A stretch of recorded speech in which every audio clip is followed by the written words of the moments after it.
देवगढ़ जिला बसाइल ग्राम में 5 दिनिया cricket tournament बसाले सेंचुरी क्रिकेट क्लब द्वारा आयोजित टूर्नामेंट रे मुख्य अतिथि श्री भोलेश्वर प्रधान और सम्मानीय युव अतिथि सांबादिक श्री देवानंद नायक जोगदे खेलाड़ी मानक उत्साहित करथिले। बसाले सेंचुरी क्रिकेट क्लब 5 दिनिया खेल अनुष्ठित होइथिला बेले प्रथम दिवस रे अतिथिवृंद माने फिता काटी उद्घाटन करथिले।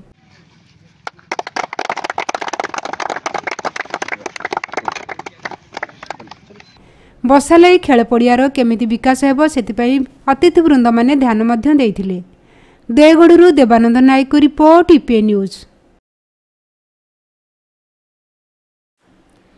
एमिति आउ किछि नुआ नुआ खबर जानिबा पई हम ईपीए चैनल को लाइक शेयर एवं सब्सक्राइब करने को भूलंतु नहीं।